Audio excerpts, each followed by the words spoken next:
Sean todos bienvenidos a nuestra clase número 3 de la asignatura Teología Sistemática en este Centro Teológico Internacional Wesleyan. En clases anteriores hemos estado discutiendo temas como la Trinidad y temas como la constitución del ser humano, lo que llamamos antropología bíblica. Hemos visto hasta el momento que el ser humano entonces es una sola cosa, que el ser humano no es partes diferentes que unidas dan algo. Y esto es de suma importancia para poder entender el día de hoy nuestro gran tema, uno de los temas más importantes de la teología sistemática, que es la cristología. Antes de entrar en cristología, sin embargo, voy a cubrir un subtema de la antropología bíblica que no alcancé a cubrir la clase anterior y voy a hacerlo de forma más o menos rápida, pero que es sumamente importante para entender bien la persona y obra de Cristo. El tema que no alcanzamos a ver la vez pasada es el pecado. Como vemos en nuestra pantalla, voy a hablar del pecado original, que es de pronto la doctrina que más refuerzo necesita incluso para nosotros cristianos. Cuando uno está en el mundo, uno dice, bueno, yo soy cristiano. Y si tú le preguntas a un cristiano, alguien que diga que es cristiano, bueno, ¿tú pecas? Es una buena pregunta. Muchos, aunque no lo crean, van a decir que no. Y van a decir que el pecado es algo exclusivo del ser humano no regenerado, del impío. Dicen que es algo totalmente ajeno a ellos. Bueno, cuando me hicieron esa pregunta a mí, profesor, una vez me lo hicieron, ¿el ser cristiano nos quita el pecado totalmente? Yo le respondí, no, para nada. Y recuerdo que esa persona me miraba así extrañado y me decía, ¿cómo así que bueno, Cristo murió por mis pecados? Me hizo limpio totalmente de todo pecado, ¿no? Y yo le dije, sí, claro que sí, pero eso significa que vas a ser totalmente limpio de pecado en el futuro, cuando resucites en cuerpo glorioso. No significa que en esta vida, en el aquí y en el ahora, vas a existir de forma absolutamente santa. Y por eso la santificación es un proceso. No es algo que se dé en un momento único de tu vida y a partir de ahí eres santo. Entonces, cuando él escuchó esa respuesta, recuerdo que él me miró así como, wow, no puede ser, he estado equivocado tanto tiempo. Y no solo fue esa persona la que me preguntó, la que me hizo esa pregunta, ¿qué piensa eso? Por cierto, muchos cristianos sinceramente creen que pueden llevar en el aquí y en el ahora una vida absolutamente libre de pecado. Sin embargo, cuando uno ve la palabra de Dios, uno se da cuenta que no es así. Por ejemplo, cuando Pablo habla sobre la carne, y cuando estudiamos la palabra carne, cuando significa la naturaleza pecaminosa del ser humano. La carne es algo que sigue habitando en el ser humano incluso después de la regeneración. El pecado no simplemente desaparece de forma mágica cuando uno acepta a Cristo.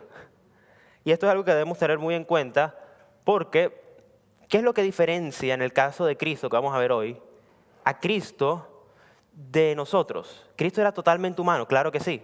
Era totalmente divino, claro que sí. Pero entonces, si era totalmente humano, ¿significa que también tenía pecado? Claro que no. Cristo no tenía pecado. No tenía lo que llamamos el pecado original. Esta es una doctrina que muchos creen que viene de la Iglesia Católica Romana, pero no es así. La Biblia claramente lo enseña. Ahora, una vez más, hay términos en teología cuyo nombre no aparece tal cual explicitado así en la Biblia.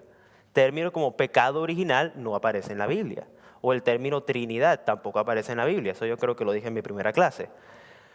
En el caso del pecado original, es una doctrina que causa mucha aversión a los cristianos porque les dice algo que no quieren escuchar. Y no solo en el caso del cristiano, sino también en el caso del no creyente. Cuando tú te ves confrontado por tu pecado, la persona hace una de dos cosas. O se vuelve a Cristo y acepta que él necesita de Cristo, que Cristo es una necesidad para su vida. O si no, va al otro extremo y dice, no, tal cosa como pecado no existe. Yo soy bueno por mí mismo y puedo tener una vida moralmente buena, entre comillas, sin necesidad de un salvador personal. En el caso del pecado original, ¿cómo lo definimos? Sabemos que la definición de pecado es transgresión de la ley divina. El pecado es la transgresión de la ley de Dios. Bajo esa definición, todos los seres humanos pecamos, obviamente. Todos los seres humanos pecamos en algún punto de nuestra vida. Ahora, ha surgido una pregunta que le ha dado la vuelta a todo el mundo y la gente pregunta, ¿yo soy pecador porque nazco pecador o porque veo a otros pecar, entonces adquiero el hábito de pecar y me vuelvo pecador? Esa es una de las grandes preguntas que hay. La Biblia da la respuesta de forma muy convincente en Romanos 5. Si recordamos bien, Romanos 5 es un capítulo del apóstol Pablo que generalmente tiene en nuestras Biblias el nombre de Adán y Cristo. En ese capítulo se nos dice que como el pecado entró por un hombre, así también el pecado es expiado por Cristo, que es hombre. Y esto no es una herejía, sino que Cristo efectivamente es hombre y es Dios. Ojo, es ambas cosas, no una sin la otra. Y ya vamos a tocar ese tema en más detalle en el curso de la clase de hoy. Entonces, ¿qué es el pecado original? El pecado original se le llama así por 3 razones. Vemos la primera, porque se deriva del tronco original de la raza humana, es decir, Adán. Cuando Adán peca, cuando Adán es creado en el huerto del Edén, Adán actuaba no de forma única para él. Es decir, Adán cuando pecó, el único que se vio afectado por el pecado de él no fue él. Cuando Adán peca, toda la descendencia de Adán hasta el día de hoy se ve afectada por el primer pecado de Adán. Esa es generalmente la definición que se da de pecado original. Podríamos llamarle también en un sentido un pecado radical, no en el sentido que generalmente tenemos en nuestro contexto de la palabra radical. Radical viene del latín rodex, que significa raíz. Por pecado radical me estoy refiriendo a un pecado que está en la misma raíz de todos los seres humanos. El pecado es algo inherente en este momento al ser humano. Que seas cristiano no quita tu pecado de forma mágica. Porque muchos creen que simplemente cuando tú te conviertes y viene el Espíritu Santo a morar en tu corazón, pues el pecado desaparece así como así. Pues no. Vimos en nuestra clase anterior que la carne, como el pecado que mora en mí, es algo con lo cual el cristiano batalla día tras día. Momento tras momento, el cristiano siempre lucha con su pecado. Y pues por pecado original tampoco me refiero a un pecado específico que cometió Adán. Me refiero al pecado hereditario. Es decir, el pecado original a veces es visto por ciertos teólogos como un pecado específico que cometió Adán. La Biblia nos dice que Adán pecó al desobedecer la ley de Dios comiendo del fruto prohibido. Pero el pecado en sí no fue comer del fruto prohibido. El pecado fue desobedecer las instrucciones divinas. Ese es el verdadero pecado original. Cuando Adán entonces peca, se contamina y ese pecado se transmite de generación en generación hasta nuestros días. Veamos lo que dice Romanos 5, Romanos capítulo 5, versículos 12 y 13. Voy a leerlos de forma rápida. Por tanto, como el pecado entró en el mundo por un hombre, y por el pecado la muerte, así la muerte pasó a todos los hombres por cuanto todos pecaron. Pues antes de la ley había pecado en el mundo, pero donde no hay ley no se inculpa de pecado. Fíjense una cosa, dice que el pecado y la ley son análogos, donde hay ley hay pecado. Cuando Adán pecó, ¿había ley? Claro que sí, solo que no estaba escrita. La ley de Dios estaba en el corazón de Adán. Adán conocía desde su misma creación qué era lo bueno. Dios cuando creó a Adán lo creó bueno. No lo creó con una voluntad intermedia donde podía simplemente irse para un lado o para el otro. Adán era bueno. Por eso el énfasis del escritor del Génesis, cuando leemos vez tras vez en cada uno de los días, al final de cada día de la creación, ¿qué dice? Y vio Dios que lo que había hecho era bueno. Para decirnos, les he dicho en los anteriores días que todo era bueno. Cada vez que Dios creaba decía, era bueno, era bueno, era bueno. Cuando Adán fue creado, Adán era bueno. Y siendo bueno, pecó. Ojo, Adán siendo bueno, pecó. ¿Por qué entonces pecó? San Agustín da la respuesta en uno de sus libros, El Enquiridión, y dice, Adán siendo bueno, pecó. ¿Por qué? Porque el único que no puede pecar es Dios. Y Dios no es bueno. Dios es sumamente bueno. Hay una diferencia ahí. Muy sutil podría parecer, pero es una diferencia real. La bondad, la fuente de toda bondad y la bondad en sí es Dios. El ser humano es criatura y por lo tanto es corruptible. Toda criatura es corruptible. Adán fue creado bueno y siendo bueno pecó. Adán tenía la ley de Dios en su corazón de forma positiva. Es decir, antes todas las 365 mandamientos que están en el Antiguo Testamento, Adán los conocía. Adán los sabía. Recuerden, fue creado perfecto. Él conocía esa ley y teniendo esa ley en su corazón, pecó. Siendo bueno, pecó. Con eso Dios nos enseña una lección importantísima. El libre albedrío del ser humano solo sirve para pecar. Tú y yo tenemos libre albedrío, claro que sí, pero eso no nos sirve para pecar. ¿Qué es lo que nos saca de la esclavitud de nuestro propio libre albedrío? Cristo es el que nos saca. Y vamos a ver eso de forma más detallada en esta clase y la próxima. Así que el pecado original entonces se deriva del tronco de la raza original, es decir, Adán. Es un pecado hereditario. Ya les dije que no me refería a un pecado en específico, sino que es la naturaleza pecaminosa que heredamos de Adán, todos los seres humanos. Se le llama original también porque está presente en la vida de todos desde el nacimiento y no es producto de la imitación. Esa parte también es importantísima. Recuerden, el niño cuando nace, uno dice, ¡ay, qué bien, nació el bebé! Tú tienes a tu hijo. ¿Tú le enseñas a pecar a tu hijo? No, nadie le enseña al niño a ser malo. El niño cuando comienza a caminar, va hacia el toma corriente y mete el dedito y se electrocuta. ¿Tú le enseñaste acaso, vamos a meter el dedo aquí para que te electrocutes y pase algo malo? No, en ningún momento tú le enseñaste eso a tu hijo. Es la naturaleza pecaminosa con la que él nace. Porque hay ciertos teólogos que dicen que los niños nacen buenos. Y yo digo, bueno, pues, la verdad a mí no me parece que nazcan buenos. La experiencia no nos dice, y aparte también la Biblia, que es nuestra máxima autoridad, nos dice que todos nacemos en pecado. Todos los seres humanos somos, en ese sentido, adámicos. Nacemos con pecado. E incluso si un ser humano naciera y cumpliera toda la ley de Dios, perfecta desde que nace, hasta que muere, aún así no tendría la vida eterna. Cumpliendo todos los mandamientos de Dios de forma positiva. Y ojo, no solo cumpliéndolos de forma externa, sino también en su corazón, de forma interna.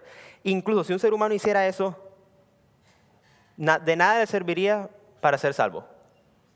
Uno es salvo es por la perfecta obediencia de Cristo. Uno no es salvo porque haga ciertas cosas que te conducen a la salvación. Las obras son un producto de que eres salvo. Son el fruto de que eres salvo. Bien, se le llama también pecado original porque es la raíz interna de la cual surgen todos los pecados actuales que manchan la vida del hombre. Es decir, que el pecado original, que es el pecado hereditario, es el corazón de nuestra pecaminosidad y a partir de ese corazón de la pecaminosidad surgen los diversos pecados que cometemos a lo largo de toda nuestra vida. Todos nuestros pecados por separado no son sino muestras del gran pecado interior que vive en nosotros, del cual no podemos librarnos por nosotros mismos, y el cual sigue habitando con nosotros incluso después de nuestra regeneración. Siguiente, por favor.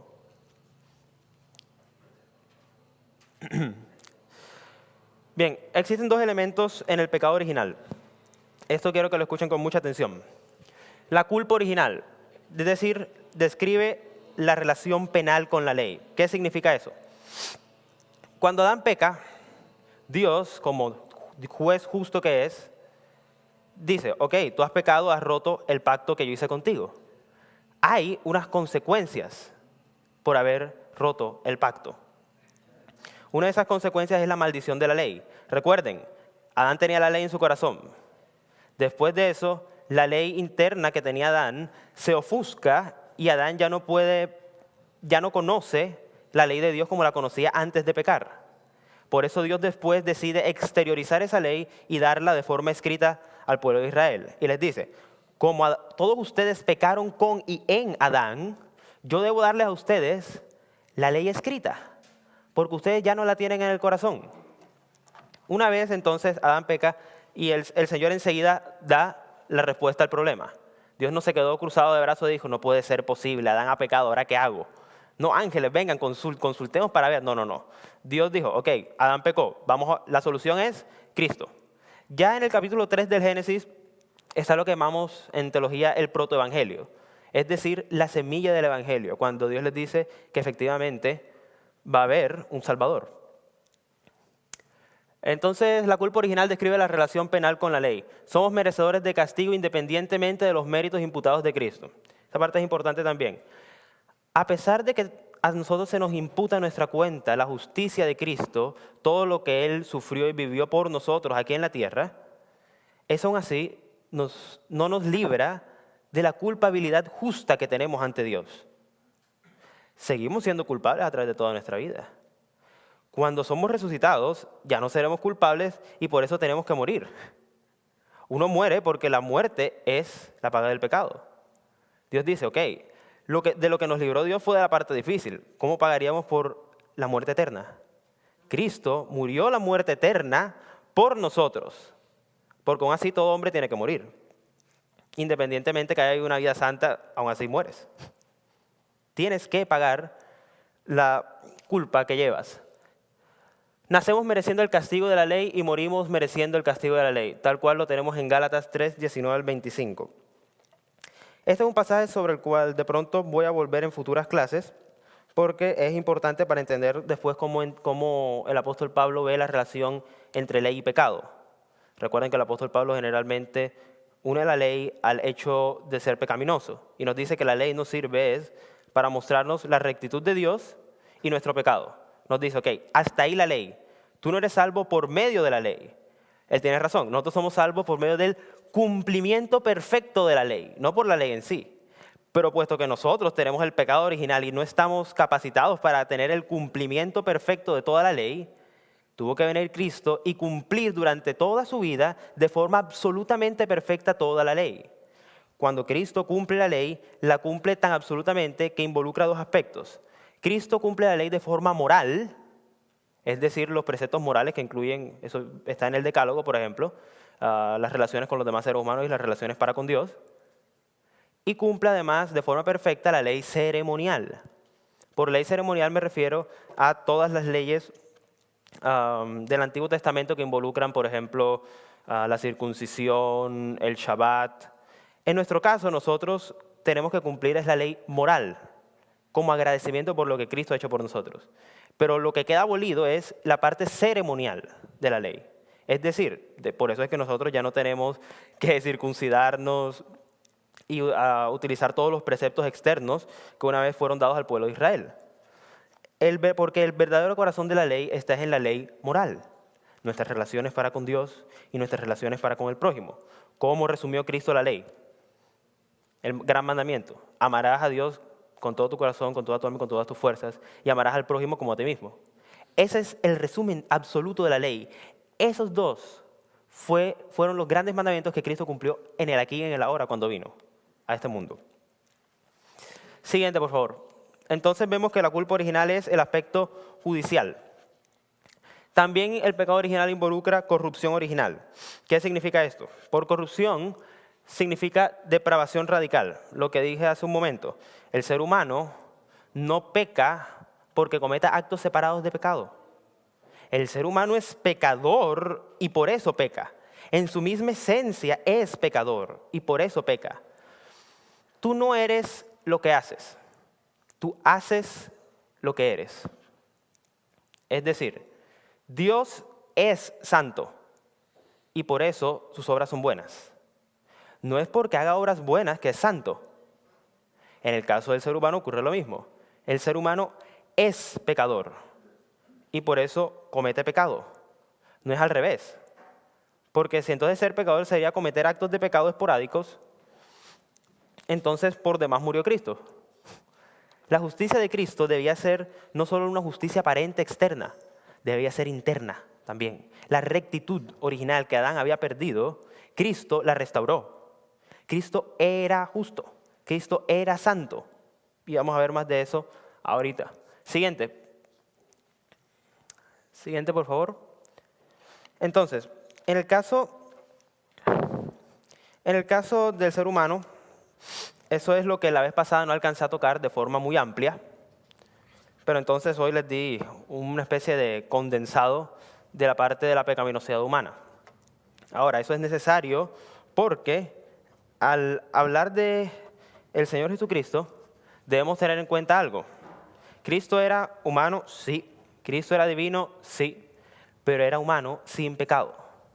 Todos nosotros somos descendientes de Adán en un sentido físico y en un sentido espiritual. Tenemos cuerpos materiales, somos cuerpos, sí, claro que sí, como Adán.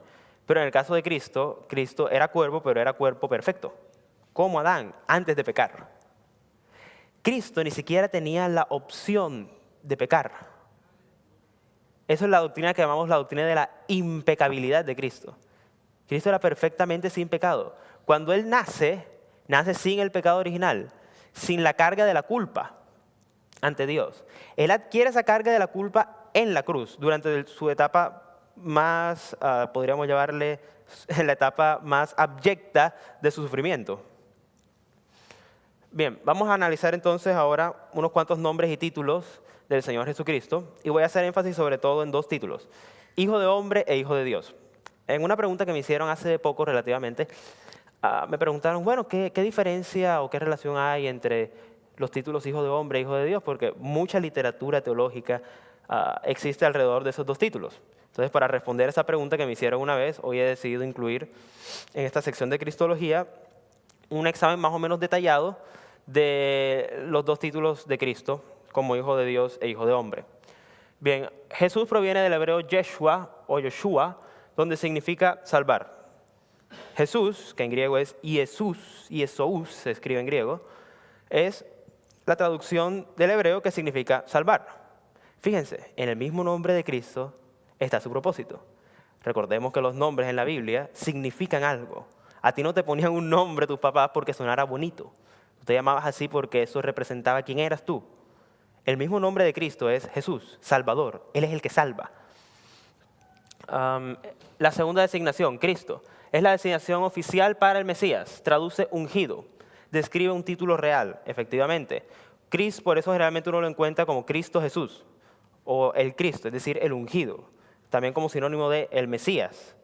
Él es el que fue consagrado para esa tarea específica. El Salvador, no hay otro. Él es el Mesías, no hay otro.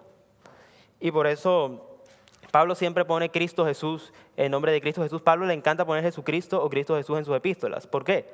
Porque Pablo, como judío, sabía que si lo exponía a los judíos cuando les escribía solo Jesús, ellos iban a decir, ok, no, es un hombre.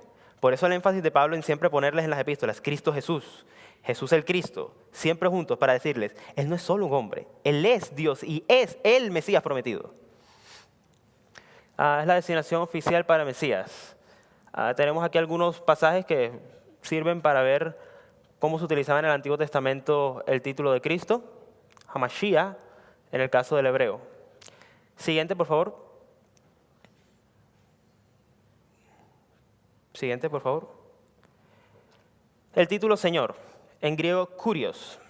Este es un título muy curioso porque yo he escuchado teólogos liberales, obviamente, es decir, teólogos que no creen que la Biblia sea la palabra de Dios, que ellos dicen lo siguiente: cuando se utiliza el término Kurios, es decir, Señor, lo están utilizando como un sentido de respeto, es decir, como si uno dijera, digamos, Señor Pedro, Señor Juan. Esa no es la razón por la cual Cristo se le dice Señor. En el contexto judío de la época, cuando vemos a los judíos, a algunos de los judíos diciéndole a Cristo Señor, es más bien, no es tanto kurios en griego, que traduciría cualquier clase de Señor, sería más bien el equivalente en el hebreo de Adonai, Señor mío, Señor, es decir, una posición de autoridad, una posición real, una posición que está por encima del común de los hombres. Eso es lo que significa cuando en el Nuevo Testamento encontramos la palabra griega kurios. Porque yo he escuchado ciertas personas que me dicen, no, pero Jesucristo le decían Señor y eso es una muestra de su humanidad. Yo siempre me quedaba como, wow, no puede ser. Porque efectivamente, kurios, cuando traduce Señor, se refiere a Cristo como el único Señor, Señor de todo lo creado. En ese caso es cuando utilizamos en el Nuevo Testamento el término griego kurios. Pablo, después de la asunción de Cristo, Pablo y Juan siempre utilizan el Señor, el Kurios, como título del Cristo resucitado y exaltado. Por eso Pablo y Juan, y sobre todo Juan, utilizan ese término en ese sentido. Con el Cristo que murió por nosotros y que no solo murió, sino que también resucitó y ascendió. Lo utilizan en un sentido divino. Siguiente, por favor.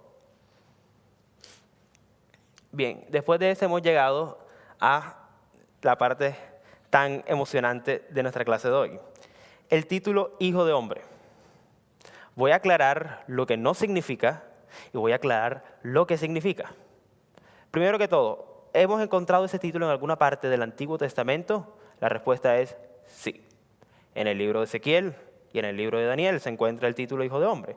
Y cuando vemos que utilizan hijo de hombre, tanto en Ezequiel como en Daniel, vemos que se refieren a los profetas, donde Dios le dice, escribe ahora en este libro hijo de hombre, en el caso de Ezequiel y también a Daniel les dice hijo de hombre. ¿Qué significaba hijo de hombre en el Antiguo Testamento? Descendiente humano. De forma muy general, cuando se le llama así a los profetas en el Antiguo Testamento, se está refiriendo la Biblia a que son hombres. Bien, en el caso de Cristo, cobra un nuevo significado, el título hijo de hombre, y es un título muy importante. Aunque originalmente en la iglesia primitiva no utilizaban mucho este título, cosa que es muy curiosa, utilizaban sobre todo era hijo de Dios en la iglesia primitiva para designar a Cristo. Sin embargo, cuando leemos los evangelios, nos damos cuenta que el título preferido para Cristo, para señalarse al mismo, ¿cuál era? El hijo del hombre. Él decía, porque el Hijo del Hombre tiene que morir, porque el Hijo del Hombre tiene que resucitar, será resucitado el tercer día, porque el Hijo del Hombre, cada vez que él se señalaba él mismo, decía el Hijo del Hombre. Algunos teólogos han dicho, ese uso que da Cristo de utilizar la tercera persona para hablar de él mismo es absolutamente común en el Medio Oriente de la época. Sin embargo, en documentos de la época no existe ese uso. Es un uso exclusivo que le dio Dios, que le dio Jesucristo al término hijo de hombre. ¿Por qué Cristo utiliza esta designación para él mismo? Porque obviamente él originalmente no era hijo de hombre. Él utiliza esta designación para decir, yo soy Dios encarnado. El hijo del hombre, es decir, yo soy originalmente, es hijo de Dios, hijo eterno de Dios. Recuerden que cuando vimos Trinidad, vimos la llamada doctrina de la filiación. Es decir, que el Hijo siempre ha sido Hijo. Cuando Cristo se menciona a sí mismo como Hijo de hombre, Él dice, ok, yo originalmente soy Hijo de Dios. Y mientras estoy aquí en la tierra, también soy Hijo de hombre. Ahora, actualmente, ¿qué sucede en el seno de la Trinidad? ¿Cristo está en la Trinidad en este momento? Claro que sí. Y cuando ascendió al cielo, ¿cómo ascendió? De forma corporal, como hombre. En la Trinidad en estos momentos hay un misterio, y es que la naturaleza humana fue absorbida por la divina. Un misterio tremendo. Cristo sube a los cielos y en este momento, cuando nosotros adoramos a Cristo, estamos adorando también su naturaleza humana. Sin pecado, claro está. Y de esto vamos a hablar un poquito más. Es muy interesante ese tema. A ver, en el caso de Daniel, cuando utiliza hijo de hombre, se refiere al Mesías que trae el reino de los santos, el reino a los santos que sufren en la tierra. Ese es el caso de Daniel. Sin embargo, conocemos que después del Antiguo Testamento viene un periodo que llamamos el periodo del silencio o periodo intertestamentario entre el Antiguo y el Nuevo Testamento. En ese periodo de 400 años se escribe mucho sobre el título Hijo de Hombre. Por eso cuando Cristo llega después de esos 400 años de espera del pueblo judío, no lo reconocen. Porque muchos de los conceptos del Antiguo Testamento sobre todas las profecías mesiánicas había sido distorsionado en ese periodo corto de 400 años. En mucha literatura rabínica, cuando encontramos el título Hijo del Hombre, muchos se referían no al Hijo de Dios, de los rabinos que escribieron esos 400 años. Muchos de ellos se referían, era a un humano divinamente designado para llevar a cabo la tarea de traer el reino de Dios a la tierra. No estaban esperando un Mesías en el sentido veterotestamentario. Estaban esperando un conquistador militar. ¿Que cómo iba a traer el reino de Dios a la tierra? Mediante las armas. Y ellos decían, bueno, reino. Uno cuando le dicen la palabra reino, uno que se imagina, un rey. Y los reyes en esa época eran sinónimos ¿con qué? Ejércitos, poderío militar. Los rabinos cogieron el término y lo extrapolaron hacia su cultura judía y dijeron, claro, igual que en el mundo, nosotros esperamos un rey. Y efectivamente, el rey vino a la tierra, el rey se encarnó y habitó entre nosotros. El problema fue que no lo distinguieron en su época. Estaban cegados por todos los conceptos que traían errados de esos 400 años de silencio, donde los rabinos escribieron que el Hijo del Hombre era el Mesías militar que destruiría a todos los enemigos de Israel de forma física. Y cuando ellos ven que llega Cristo a la tierra y les dice, seguidme porque el reino de Dios ha llegado a la tierra, Ellos dicen, pero él no corresponde a lo que nosotros estamos leyendo. Y recuerden, ellos leían el Antiguo Testamento no a la luz del mismo Antiguo Testamento, sino a la luz de los escritos rabínicos. Y los rabinos habían dicho, cuando aquí Daniel se refiere a un hijo de hombre, se está refiriendo a un conquistador militar. Cuando llegue Cristo, pues no parecía para nada un conquistador militar. Entonces, ese era el problema que había con ese título en esa época. Ahora, es la designación favorita del Señor en los sinópticos. Es el Mesías que trae el reino de Dios a los hombres, es una designación escatológica, es decir, del cumplimiento del tiempo. Cuando hablamos de escatología, hablamos de tiempo. No hablamos tanto del final de los tiempos, aunque lo incluye, pero hablamos sobre todo de una filosofía del tiempo. Es decir, que cuando yo utilice de ahora en adelante el término escatología o algo escatológico, me estoy refiriendo a algo referente al cumplimiento de una profecía. ¿Estamos en tiempo escatológico? Sí. ¿Pasó tiempo escatológico? Sí. Desde que el Señor pisó la tierra, desde que Él se encarnó, estamos en momento escatológico. El reino de Dios llegó a la tierra. Entonces, el Hijo del Hombre tiene 3 acepciones principales que vamos a tocar el día de hoy. La primera, el Hijo terrenal del hombre. Encontramos varios versículos donde vamos a ver qué uso dio Cristo del Hijo del Hombre en su sentido terrenal. Tenemos el ejemplo de Marcos 2:10, de Mateo 9:6, Lucas 5:24, donde dice que el Hijo del Hombre tiene autoridad para perdonar pecados. En Lucas 6:22 dice que el Hijo del Hombre tendrá persecución que sus discípulos tendrán persecución por causa del Hijo del Hombre. En Marcos 2:27, cuyos textos paralelos son Lucas 6:5 y Mateo 12:8, dice que el Hijo del Hombre es Señor del Shabbat.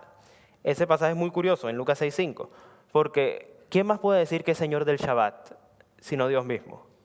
Entonces vemos que cuando él utiliza el título Hijo de Hombre, ahí lo está utilizando diferente a lo que significaba originalmente.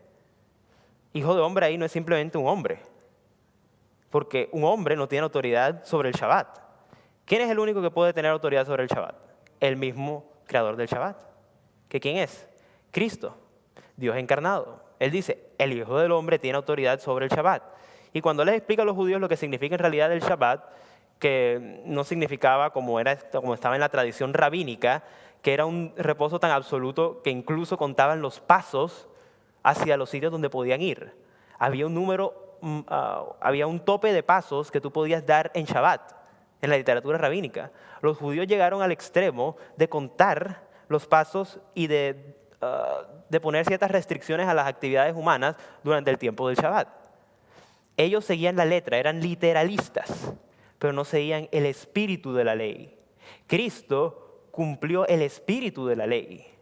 No simplemente siguió la ley al pie de la letra, porque uno puede, incluso siguiendo la ley al pie de la letra, uno puede violarla. El ser literalista te puede llevar a violar la ley. Cristo sabía eso y por eso Cristo cumple con el espíritu de la ley, es decir, lo que en serio la ley dice. Siguiente, por favor. Entonces, en el caso del Hijo terrenal del hombre, la alta crítica propone una explicación antinatural, antisobrenatural de lo que significa Hijo de Hombre. ¿A qué me refiero con alta crítica? Los altos críticos son aquellos teólogos que opinan que todo lo sobrenatural de la Biblia debe ser quitado. Ellos dicen, no, tal cosa como los milagros deben ser eliminados de la Biblia. No hay tal cosa como milagros. Esta clase de teología es la clase de teología peligrosa que nosotros no compartimos. Nuestra teología debe ser primariamente una teología bíblica, es decir, una teología basada en la palabra de Dios. La Biblia que nos dice que Cristo efectivamente era divino, que realizó milagros porque era divino, porque era Dios e Hijo de Dios aquí en la tierra. Entonces, cuando los teólogos liberales ven el título Hijo de Hombre, ellos dicen, claro, fíjense que los mismos escritores dicen Hijo de Hombre porque está diciendo que Cristo era solamente humano. Eso no es lo que significa. ¿Por qué era Hijo de Hombre el título favorito de Cristo? Porque estaba en su estado de humillación. Él antes no era hombre. Él adquirió una naturaleza humana y vino a encarnarse entre nosotros. Por eso él se refería a sí mismo como el Hijo del Hombre, porque él originalmente no era hijo de hombre. al Hijo del Hombre terrenal como Señor del Shabbat. Siguiente, por favor. El Hijo del Hombre sufriente. Ahí hay varios ejemplos donde el Señor dice, sale de su propia boca y dice, el Hijo del Hombre va a sufrir, el Hijo del Hombre sufrirá, el Hijo del Hombre será entregado en manos de los hombres, y lo dice en varias partes de todos los evangelios. Y fíjense, él tenía claro que su misión era sufrir. El concepto de Hijo de Hombre que tenían las escuelas rabínicas no era el concepto del siervo sufriente de Jehová que encontramos en Isaías.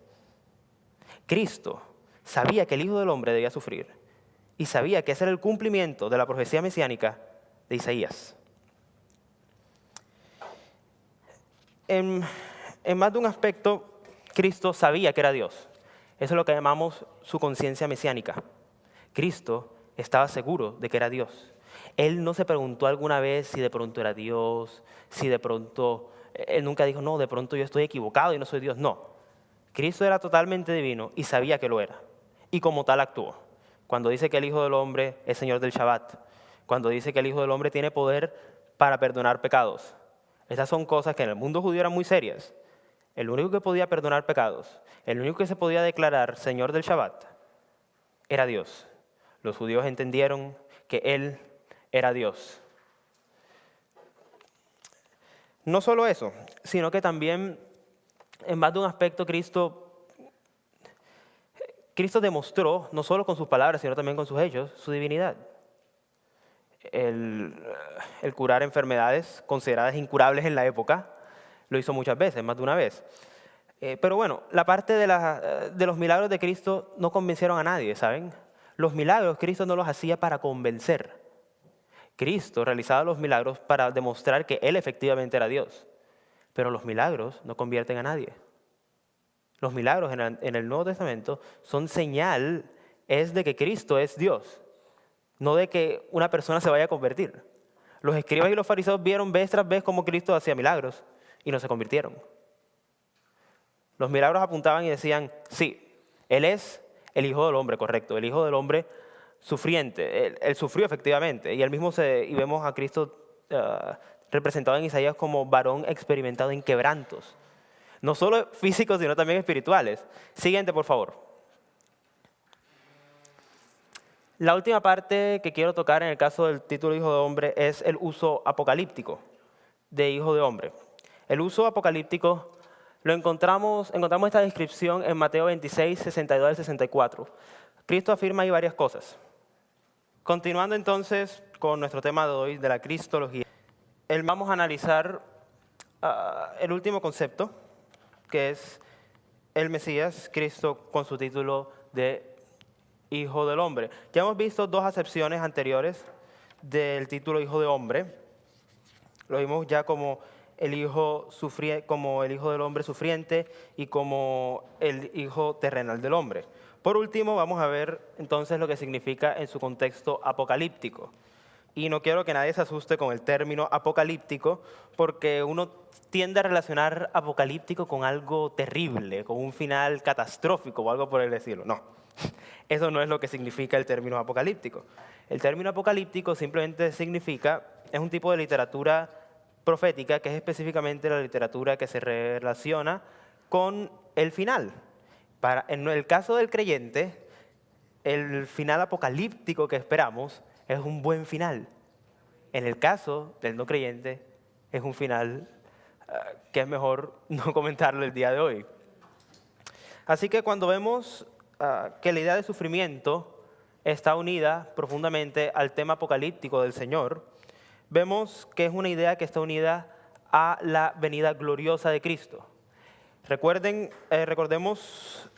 que cuando Cristo dice, Él dice que el Hijo del Hombre va a venir. Él dice que el Hijo del Hombre viene cuando nadie lo espera. ¿A qué se refiere Él? A que su venida está cerca. Y muchas veces encontramos en la Biblia, el Señor está cerca, Maranata, el Señor está cerca. Pero bueno, han pasado 2000 años y el Señor nada que viene. Entonces, en el caso del Hijo del Hombre apocalíptico, identifica a Cristo como juez último. ¿Qué significa eso? Significa que el Hijo del Hombre viene a juzgar. Apocalíptico en este caso también es que viene en el aquí y en el ahora, y el juicio va a ser en el aquí y en el ahora. En el caso de lo que llamamos el Apocalipsis sinóptico, que se encuentra es en Marcos, es curioso leer esa clase de textos porque vemos cómo Cristo mismo nos dice la forma en que va a venir. Fíjense, Cristo nunca habla del tiempo como tal, concretamente. Él dice, yo vengo. Han pasado 2000 años y no ha venido todavía, pero sabemos que va a venir. Esa es la esperanza del creyente. No solo nuestra resurrección, sino nuestra resurrección gloriosa cuando Él venga. Eso es lo que esperamos. Él dice que el Hijo del Hombre vendrá. Cuando a Él lo están acusando frente a los escribas y fariseos, Él dice que verán al Hijo del Hombre venir. Él se está utilizando en ese sentido el Hijo del Hombre apocalíptico. El Hijo del Hombre en cuanto a su venida final y gloriosa, en la cual traerá de forma definitiva el reino de Dios aquí a la tierra. Bien, en el judaísmo de la época se esperaba un Mesías apocalíptico, mas no visto desde la perspectiva veterotestamentaria, sino desde la perspectiva rabínica. Esta parte ya la mencioné antes, de pronto se me coló un poquito antes pero con eso creo que termino por hoy la parte inicial sobre los diversos títulos divinos del Señor. Siguiente, por favor. El otro título que se utiliza en el caso de Cristo es Hijo de Dios. Como Hijo de Dios, de pronto ya es más sencillo este término, porque uno dice, ok, en Trinidad vimos que Hijo de Dios se refiere también a su eterna generación, es decir, que es Hijo de toda eternidad del Padre, por lo que llamamos la filiación. El título de Cristo que muestra su divinidad. Existen 4 sentidos en el que se utiliza. En Hechos 17:28 vemos la acepción de hijos de Dios como criaturas. Ese es un pasaje único donde lo que significa ahí no es que todas las criaturas sean divinas, sino que todas las criaturas son hijos de Dios en el sentido de paternidad de Dios. Cristo creó todo, el Señor hizo todo, y somos hijos de Dios en ese sentido, en el sentido que Él nos cuida y nos preserva tanto a buenos como a malos. Ese es un sentido en el que podemos encontrar el término Hijo de Dios. Un segundo sentido, en Éxodo 4:22, en relación íntima con Dios. También se utiliza en ese sentido el término Hijo de Dios. Siguiente, por favor. En 2 Samuel 7:14, ahí sí ya tiene un título mesiánico, es un uso mesiánico, posición oficial en la línea davídica. Cuando se nos dice, en los evangelios, por ejemplo, cuando vamos a los evangelios, hay una parte donde se nos dice en Marcos, al final de la genealogía inicial, hijo de David, hijo de Dios. El evangelista ahí hace uso de ambos. Él dice, claro, es hijo de David por línea humana. Recuerden que sus padres venían de la misma tribu de David. Por ascendencia humana es hijo de David, claro que sí. Pero también es hijo de Dios por generación eterna. Es ambas cosas, no se excluyen mutuamente. También hay un uso teológico, por ejemplo, en Gálatas 4:4, donde Cristo es el mediador que cumplió la ley. En ese sentido también es un hijo de Dios. Hijo de Dios en el sentido que Cristo cumplió la ley de forma perfecta, para que nosotros ya no tengamos que cumplirla. Se lo identifica como hijo de Dios en su bautismo y en su tentación. En el bautismo de Cristo, cuando desciende la paloma, es una teofanía del Espíritu Santo específicamente. ¿Qué sucede? Este es mi hijo amado en quien tengo complacencia. Ahí está otra vez el título de hijo de Dios, efectivamente, en su sentido mesiánico. Siguiente. Ok, hemos llegado al plato fuerte, podríamos decir, de la cristología. El tema de la unión hipostática es un tema muy central en nuestro estudio cristológico. Cuando los profesores de teología generalmente enseñan unión hipostática, es un poco difícil para los estudiantes porque utiliza términos muy abstractos. La unión hipostática es de estas doctrinas que, aunque no están formuladas exactamente como las formulamos hoy en día en nuestro contexto teológico, sí están claramente reveladas en la Biblia. Recuerden cuando estudiamos la doctrina de la Trinidad. ¿Aparece la palabra Trinidad en la Biblia? No. ¿Es bíblica la doctrina de la Trinidad? Sí. Lo mismo sucede con la unión hipostática. Pero para poder hablar de unión hipostática debemos definir estos dos términos, naturaleza e hipóstasis. ¿Por qué? Porque estoy hablando de una tal unión hipostática y uno dice, bueno, la primera pregunta es, ¿qué es hipóstasis? Hipóstasis es sinónimo de persona. Persona es la traducción al latín de la palabra griega hypostasis. Recuerden que cuando hablamos de la Trinidad yo dije que en el ser de Dios hay 3 subsistencias personales. Esa palabra hupóstasis en griego es la misma equivalente a hipóstasis. Uno puede hablar de 3 subsistencias o de 3 personas o de 3 hipóstasis en el ser divino. ¿Por qué prefiero la palabra subsistencia? Porque me parece que es la que causa menos margen de error. Aún así existe un margen de error al utilizar nuestro lenguaje humano. Recordemos siempre eso. Entonces, vamos a definir cada una de las palabras. Naturaleza es un modo particular de ser. Caracteriza a un ser y lo hace diferente de los otros seres. ¿Qué es lo que hace que Dios sea Dios? Tener naturaleza divina. Dios tiene naturaleza divina. Los humanos tenemos naturaleza humana. Los animales tienen naturaleza animal. Los vegetales tienen naturaleza vegetal. Las rocas tienen naturaleza mineral. ¿Ok? Ahora, esto es importante definirlo porque ahora vamos a ver cómo es posible que Cristo es una sola persona y tiene ¿qué? 2 naturalezas distintas. ¿Cómo es posible? Primero que todo debemos aclarar que es un misterio. En el caso de la Trinidad también dijimos, uno se aproxima al misterio no tratando de desenvolverlo de forma absoluta, sino tratando el misterio con adoración. Tú simplemente no te acercas a la Biblia creyendo que es un libro de intelectuales. Tú te acercas creyendo que hay un Dios y que ese Dios quiere cambiar tu vida. Lo mismo sucede cuando estudiamos la persona de Cristo. Nosotros nos acercamos a Cristo, a la cristología, no pensando que Cristo fue un concepto o algo así, algo abstracto. Nos acercamos a Cristo a estudiar la cristología desde una perspectiva realista.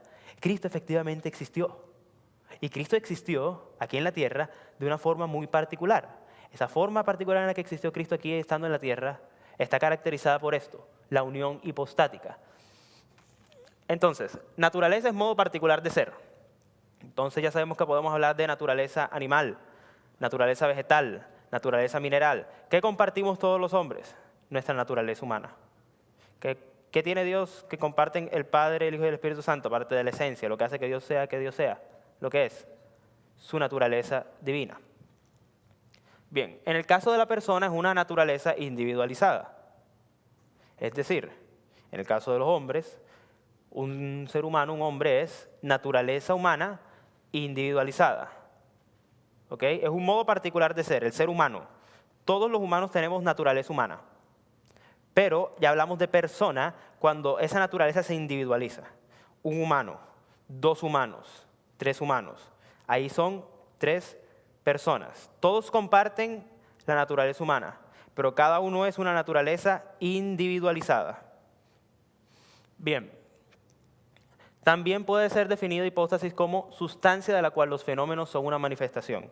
Nunca he estado muy cómodo con la segunda definición porque es un tanto abstracta y siempre que le he dado, los estudiantes me miran como, ¿qué quiere decir? De pronto la primera parte, como lo definí, es más práctico para poder entender bien lo que vamos a estudiar ahora de Cristo. Siguiente, por favor. Ok. Hay en la persona del mediador una persona inmutable. Disculpen ahí la aparente redundancia, pero era importante ponerles eso. Ok, Cristo es una persona. Es decir, es un yo consciente de su yo y que dice a otro tú. Recordemos el ejemplo del bautismo y de la oración del Señor. Cristo habla con el Padre le responde a Cristo. Cristo sabía que era un yo. Bien. Hay en la persona del mediador una persona inmutable. Ese es con eso comenzamos la unión hipostática. La persona de Cristo es una persona. El Hijo adoptó una naturaleza humana manteniendo su naturaleza divina. Recordemos la definición de naturaleza una vez más. Modo particular de ser. Originalmente Cristo, la segunda persona de la Trinidad, el Hijo, ¿qué naturaleza tenía? Divina. Cuando se encarna, adquiere ¿qué cosa? Una nueva naturaleza humana. Es decir, cuando Cristo nace aquí ya en la encarnación, es un bebé, tiene ambas naturalezas, tiene 2 modos particulares de ser en su persona, en su yo. El modo de ser humano, el modo de ser divino.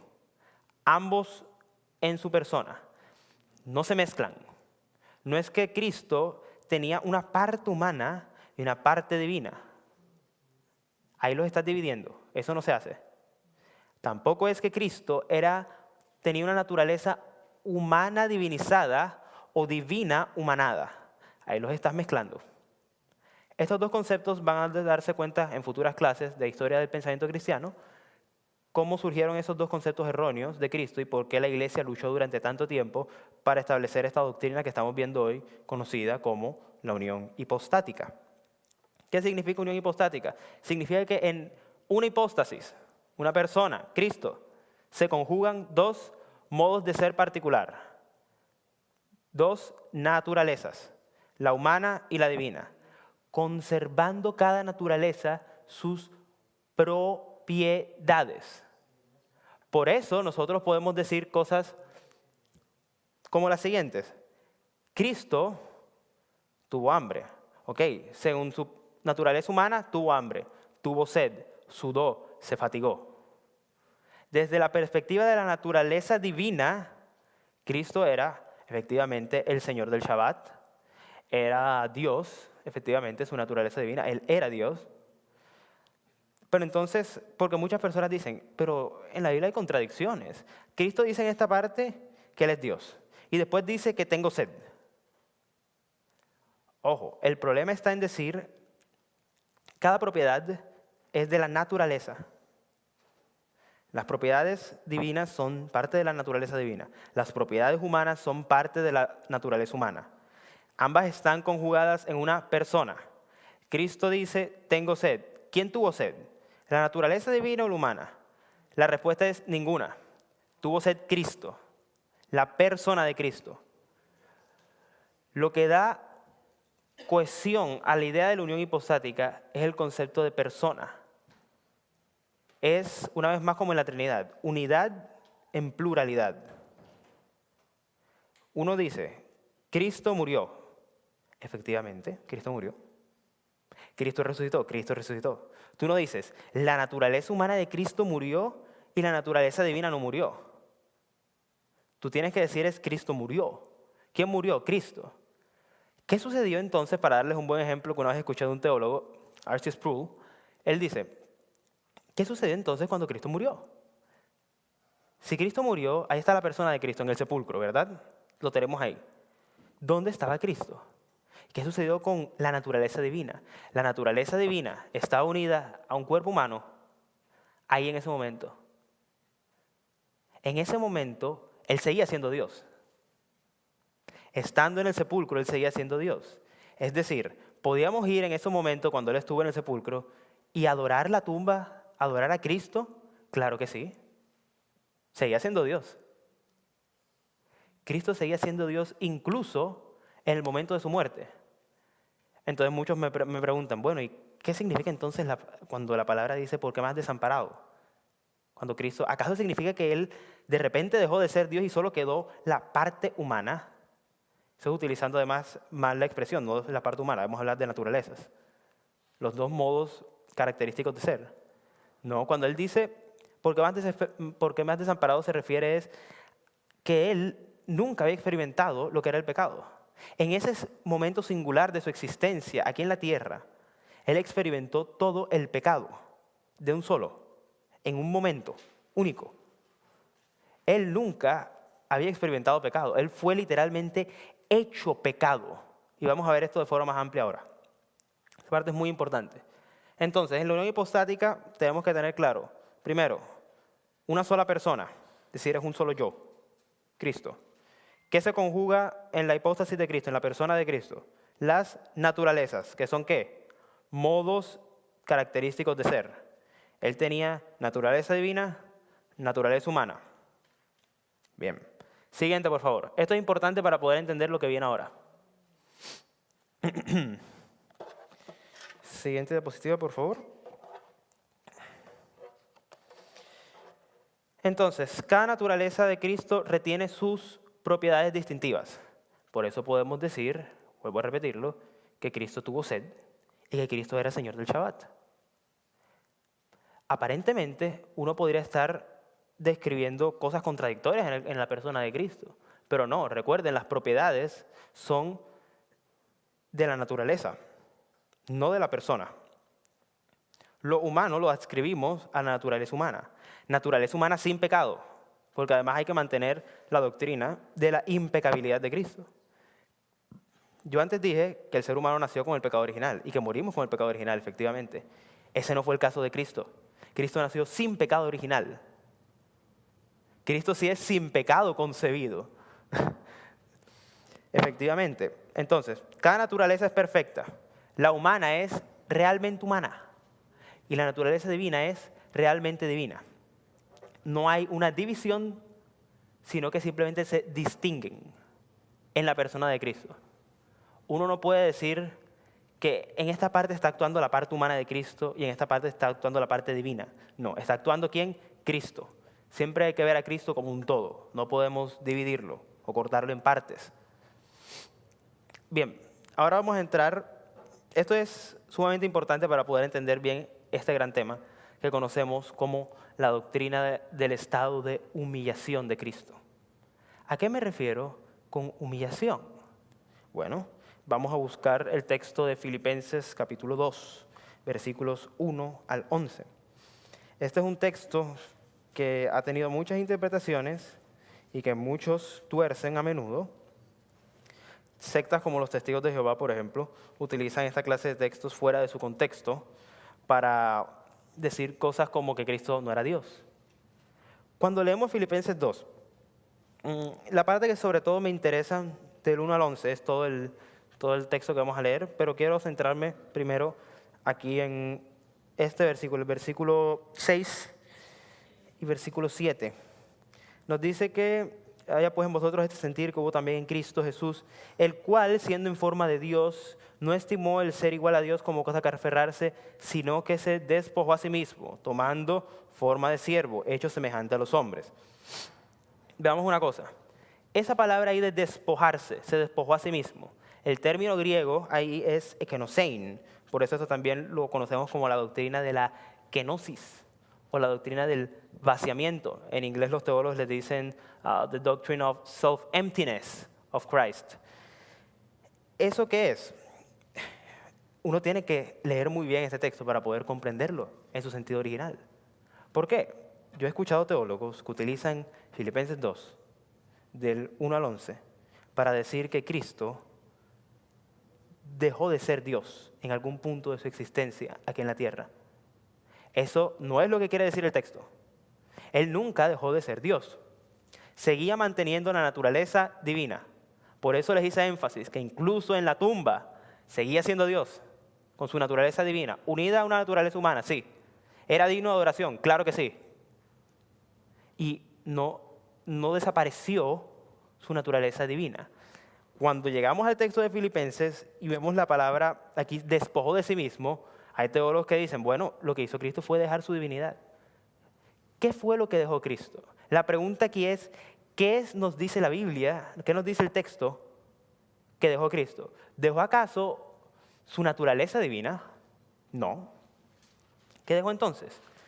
Dejó sus prerrogativas divinas, que es diferente. Es decir, los derechos que él tenía por ser Dios. Él siguió siendo Dios, claro que sí. ¿Qué fue lo que dejó a un lado? Los derechos que vienen con el hecho de ser Dios. ¿Por qué, por ejemplo, Cristo a veces, porque ese es otro pasaje famoso que utilizan los que no creen en que Cristo fuera realmente Dios? ¿Por qué entonces Cristo dice en una parte que el día ni la hora lo sabe Él sino el Padre? Porque Él estaba aquí vaciado de sí mismo. Esas clases de textos debemos leerlos a la luz de este estado de humillación de Cristo. El estado de humillación de Cristo no significa que Él dejó de ser Dios, sino que siendo Dios, incluso aquí en la tierra, dejó a un lado las prerrogativas divinas. Ojo, cuando ascendió, ¿volvió a tener esas prerrogativas divinas? Claro que sí. No es que las dejó para siempre, las dejó temporalmente mientras estaba aquí, y por eso justamente humillación. Cristo se humilló a sí mismo, bajó acá. Y vamos a ver algo muy curioso con esa frase de bajó a los infiernos, cuando veamos la muerte de Cristo. ¿Qué significa que bajó a los infiernos? ¿Significa que Cristo estuvo en el infierno? No, eso no es lo que quiere decir. Es un texto muy Es una expresión muy desafortunada, lamentablemente, porque hay muchos que creen que efectivamente estuvo en el infierno. No, y vamos a ver luego a qué se refiere. Se refiere a los sufrimientos de Cristo como el infierno, como en el aquí y en el ahora. Él sufrió todos los sufrimientos del infierno. Pero aquí, cuando Él estaba en la tumba, Él estaba en la tumba, no estaba en otra parte. Estaba ahí, en la tumba. Pero eso vamos a aclararlo ahora un poco más tarde. Entonces, vamos a definir qué es estado. Porque yo les he hablado de un estado de humillación. ¿Qué significa la palabra estado? He aquí la respuesta. Un estado es posición que se guarda durante la vida y en particular el modo de relación forense en el que uno se coloca ante la ley. ¿Recuerdan lo que estábamos hablando al principio? ¿Qué violó Adán? Violó la ley divina.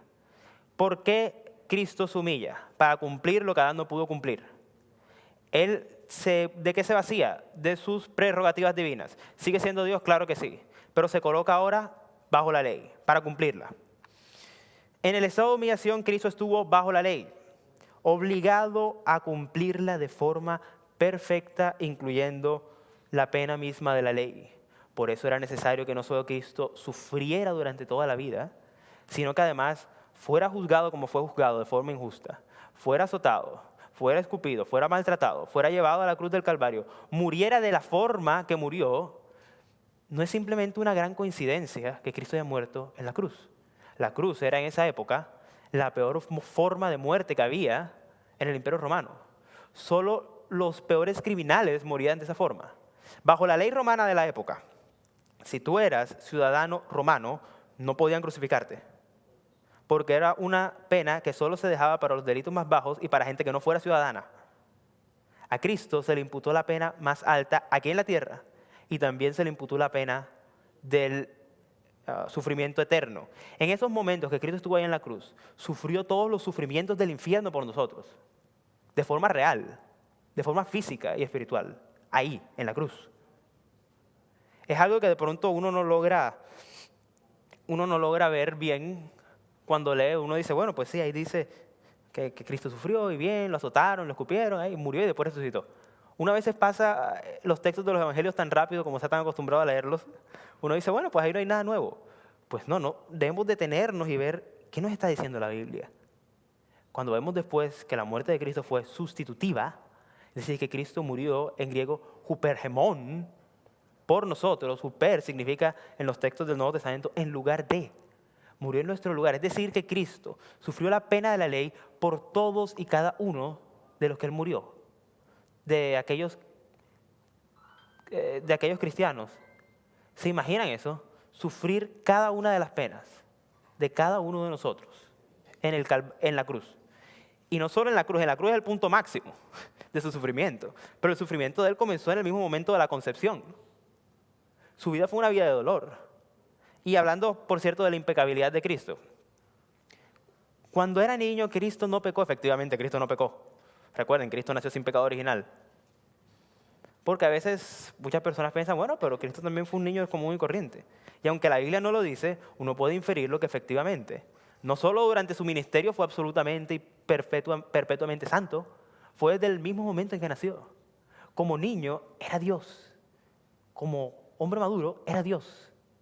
Ahora, a lo largo de su vida sí creció en conocimiento, sí, claro que sí. Él tuvo que estudiar la Torá como todos los judíos. Él cumplió también la ley ceremonial. Fue circuncidado. Cristo guardaba el Shabbat. ¿Qué fue lo que Cristo cumplió por nosotros? Toda la ley, tanto la ley ceremonial como la ley moral. ¿Qué nos queda a nosotros cumplir como agradecimiento? La ley moral, no la ley ceremonial. Y de eso es algo que habla el autor de Hebreos. En Hebreos vemos cómo el autor de Hebreos lucha con ciertos judíos que se habían convertido al cristianismo en esa época para decirles, ustedes ya no están sujetos a la parte ceremonial de la ley. Ese es un problema que sigue hasta el día de hoy. Muchos cristianos actualmente están volviendo al judaísmo pensando que cumpliendo la ley ceremonial puede aprovecharles en algo. No, si Cristo ya cumplió la ley ceremonial, ¿Cristo también cumplió la ley moral? Claro que sí. La gran cuestión está en que nosotros ahora cumplamos la ley moral no para llegar a ser salvos, sino por agradecimiento a lo que hizo Cristo por nosotros. Bien, entonces, volviendo al texto de Filipenses. El elemento central de la humillación se encuentra en el hecho de que el Señor y legislador del universo se colocó a sí mismo bajo la ley, cumpliendo las obligaciones representativas y penales, haciéndose de esta forma legalmente responsable de todos nuestros pecados y atrayendo así la maldición de la ley. Por eso decimos que Cristo fue hecho maldición. Es decir, Cristo no solo cumplió con la ley, Cristo cumplió con la ley de forma positiva, es decir, haciéndola, cumpliéndola en vida, y también cumplió la ley de forma negativa, es decir, recibiendo el castigo. Cristo hizo ambas cosas.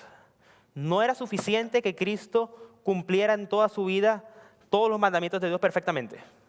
Es absolutamente necesario que muriera de la forma que murió para dar término a toda la maldición de la ley. Porque recordemos que la ley dice, maldito el hombre que no haga estas cosas. Y eso está claro en el Antiguo Testamento. Cristo cumple la ley de forma absolutamente perfecta, toda la ley, moral y ceremonial. Cristo cumple la ley. Cristo es castigado por la ley divina y nos libera a nosotros de tener que cumplir esa ley de forma obligatoria para la salvación. La Biblia claramente dice, el hombre que haga estas cosas por ellas vivirá. Cristo vivió por esas cosas, murió por esas cosas. Cristo cumple la ley de forma tan perfecta que ya no hay más maldición de la ley. Él cargó la maldición, Él fue hecho maldición. No sé si de pronto el que me escuche hoy está entendiendo la magnitud de lo que hizo Cristo. Aquel que era sin pecado, como dice Filipenses, se vació, ekenosein, se vació de sí mismo. Recuerden, no en el sentido de dejar de ser Dios, sino en el sentido de poner a un lado todas las prerrogativas que tiene como ser divino que es. Él dejó a un lado todas sus prerrogativas y dijo, voy a cumplir la ley por los pecadores. Vino aquí y cumplió la ley de forma perfecta desde el momento del nacimiento hasta la muerte y muerte de cruz. Entonces, eso es lo que significa que Cristo haya nacido bajo la ley. Siguiente, por favor. Cristo entonces nació bajo la ley, tal cual lo dice en Gálatas 4:4. El sufrimiento del Señor durante su vida. La encarnación, ahí está. El nacer bajo la ley, tal cual lo dice en Gálatas, y que en la misma concepción del Señor comenzó su humillación. Esto ya lo hablamos. El sufrimiento incluye las privaciones de su vida, su estar en la carne y al final de su vida ser objeto de la infinita ira divina. A pesar de que sus tentaciones fueron reales, su impecabilidad fue real. Esta es una parte muy curiosa porque cuando hablamos de las tentaciones del Señor, muchos me preguntan, bueno, ¿cómo así que Cristo fue tentado? Hay quien dice que si fue tentado, significa que podía pecar. No. Para ser tentado no es requisito que tengas naturaleza pecaminosa. ¿Cristo fue tentado de forma real? Claro que sí. El diablo fue el tentador. El diablo se le presentó a Cristo, recuerden, cuando estaba en el desierto. Se le presenta el diablo y le dice, si eres hijo de Dios, ¿qué haces? Convierte estas piedras en pan. Después lo lleva al pináculo del templo y dice, si postrado me adorares, te daré todos los reinos de la tierra. El diablo tiene por lo visto un problema de percepción, creo yo. El diablo nunca recuerda cuál es su lugar. Ahora, ¿cómo pudo Cristo soportar toda la tentación? Porque era divino, por eso pudo soportarla. Y como humano, no tenía pecado. La tentación fue real. Claro que sí, el procedimiento de Satanás fue real. La tentación que le presentó Satanás fue real. Pero la reacción de Cristo no fue de acuerdo a la naturaleza pecaminosa, porque su naturaleza humana no era pecaminosa. Recuerden eso siempre. Su naturaleza humana no era pecaminosa. Recordemos una vez más, impecabilidad de Cristo. Cristo nace y se humilla sin pecado. Cristo es absolutamente sin pecado. ¿Sigue siendo de forma real hombre? Claro que sí. Aquí en la tierra y ahora cuando subió al cielo, en la ascensión, recuerden lo que les dije, hay un misterio en este momento en la Trinidad. Un cuerpo humano glorificado está en el seno de la misma divinidad. ¿Podemos explicar eso? No podemos explicarlo. Pero es algo que la Biblia enseña claramente. Y además, si la ascensión de Cristo no se hubiera dado, nos queda muy difícil interpretar ciertos pasajes como, así como me fui, volveré. Si Cristo no se fue de forma corporal, ¿cómo va a volver entonces? ¿Como una especie de fantasma o algo así? No. ¿Cómo se fue él? Se fue de forma corporal. ¿Cómo va a volver? Va a volver de forma corporal.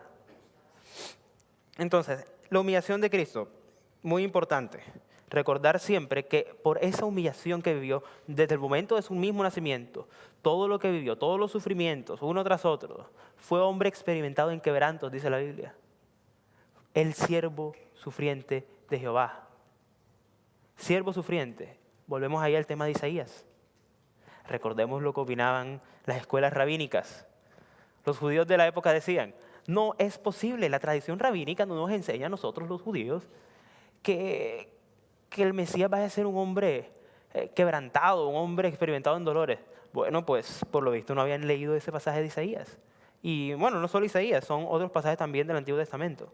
Y de hecho, si ustedes hoy en día le preguntan a un rabino, le muestran el texto de Isaías 53 a un rabino, el rabino, la respuesta que les va a dar no es, oh sí, yo estoy equivocado, este es el pasaje que efectivamente yo lo interpreto mal. El rabino no les va a decir eso.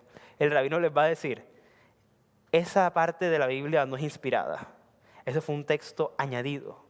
Porque ellos tienen la concepción rabínica que el Hijo del Hombre va a ser un guerrero, un militar que va a instaurar con sangre y espada el reino de Dios en la tierra. Para ellos, el Hijo del Hombre no va a ser siervo sufriente. No va a ser el siervo sufriente que cumple con toda la ley, que carga nuestros pecados a lo largo de toda su vida, que vive una vida perfecta y sin mácula para que nosotros podamos beneficiarnos de su obediencia tanto pasiva como activa. Porque la obediencia de Cristo involucra ambas cosas. Obediencia activa en el sentido de hacer la ley. Él cumplía la ley de forma explícita, él guardaba el Shabbat, cumplía toda la ley al pie de la letra. Pero no solo era cumplir la ley de forma positiva, era también cumplir la ley en cuanto a las cosas que tenía que soportar. Soportó también la pena de la ley, la pena de forma judicial. Es algo judicial. Bueno, la ley es un término judicial, tanto en español como en inglés. Uno habla de la ley y, bueno, muchos cristianos me dicen hoy, bueno, pero profesor, de pronto no cree que está haciendo mucho énfasis en la ley, ya no estamos bajo la ley. Nosotros no estamos bajo la ley, correcto. Pero no porque simplemente la ley ha desaparecido, sino porque Cristo la cumplió por nosotros. Y la justicia de Cristo, su justicia por medio del cumplimiento exacto y preciso de toda la ley, es la que se nos imputa a nuestra cuenta cuando somos hechos hijos de Dios por medio del sacrificio de Cristo. Este es un tema que voy a volver a tocar, pero en nuestra próxima clase, donde voy a hablar de la justificación. ¿Cómo es que la justicia de Cristo nos es imputada a nosotros siendo pecadores? Por eso es tan importante tener claro qué es lo que pasó en la humillación de Cristo. Dios es un Dios justo. ¿Qué implica la justicia de Dios? Implica que si hay un precio que se debe pagar, que la ley exige, debe pagarse. No hay una posibilidad de escapar a la ley divina. No existe un, bueno, Dios, de pronto yo puedo negociar contigo y te pago una fianza, por ejemplo. Incluso si cada ser humano pagara una fianza extraordinaria, no le serviría de nada la ley divina. El único que podía cumplir toda la ley de forma perfecta era Cristo. Y por eso vemos la promesa de Cristo ya en Génesis. Y que además nos dice de una vez que debía ser Dios y Dios encarnado, porque debía ser descendiente de Eva y de Adán. Ahora, Cristo nace como descendiente de Adán en el sentido físico, claro que sí, pero no es descendiente de Adán en el sentido de la pecaminosidad heredada. Así que uno tiene que tener mucho cuidado si alguien te dice, no, es que Cristo también era adámico. Uno se queda como, momento, ¿en qué sentido estás diciéndolo? En el sentido de que era verdaderamente humano. Sí, claro que sí, era verdaderamente humano, pero no había naturaleza pecaminosa. No había lo que estudiamos en nuestra clase anterior de la carne. En Cristo no moraba la carne. Cristo era sin pecado. Impecabilidad. Cristo no tenía ni siquiera la posibilidad de pecar. Y eso es importante. No es simplemente que la tentación fue real, efectivamente fue real, pero Cristo no tenía la posibilidad de pecar. En nuestro caso, cuando se nos tienta, nosotros tenemos la posibilidad de pecar todavía. Y efectivamente, muchas veces pecamos. Pero cuando Dios ve que nosotros pecamos, Él no te ve a ti, no me ve a mí. Él ve a su Hijo y dice, Él es el que sufre la pena. Él ya sufrió la pena infinita. Sufrió la pena infinita de lo que yo debería aplicarte a ti. Por eso yo te digo que vengas ahora, hijo. Eso es lo que llamamos la doctrina de la adopción. Nosotros somos hechos hijos de Dios, huiosdesia en griego, el ser hechos hijos de Dios. No es simplemente que, bueno, somos ahora libres de la ley, muy bien, Cristo cumplió la ley por nosotros. Los méritos de Cristo van incluso más allá. No solo cumplir la ley por ti, no solo cumplir la ley de forma absoluta y completa, no solo cumplir la ley moral y la ley ceremonial, también te hice hijo de Dios. Es decir, que en cierto sentido podríamos hablar de los méritos de Cristo, porque efectivamente, ¿cómo ganó Cristo la salvación para nosotros? Por medio de obras, por medio de méritos. El problema está en dónde ubicamos los méritos. ¿Cuál es como reformado, cuál es la gran diferencia con la iglesia de Roma? Ellos dicen que los méritos los tiene el mismo hombre. Tal cosa no es cierta. Nosotros somos salvos por méritos, claro que sí, pero no nuestros méritos, los méritos perfectos de Cristo, los méritos del perfecto cumplimiento de la ley divina que hizo Cristo por nosotros. Porque si nosotros tratáramos de salvarnos por nuestros méritos, iríamos al infierno, cumpliendo la ley de forma absolutamente perfecta. El justo juicio de Dios no se posterga. El justo juicio de Dios siempre se da. Y nosotros como cristianos debemos estar agradecidos que el justo juicio de Dios no recayó sobre nosotros, sino sobre su Hijo, que era el único que podía interceder, teniendo ambas naturalezas. Siguiente, por favor. La muerte y entierro del Señor también fueron reales. Cristo murió de una forma, como dije antes, una forma maldita. ¿Cómo fue que Cristo murió de una forma maldita? Recuerden, maldito todo aquel que cuelgue del madero. Llegó hasta un nivel de sufrimiento solamente conocido a Él. ¿Por qué debía ser Dios también? Para experimentar el sufrimiento de una forma que tú y yo no podemos experimentar. El sufrimiento de cargar el pecado de todos. Solo Él podía experimentarlo y por eso debía tener naturaleza divina. Su entierro corresponde al cumplimiento de la pena del pecado.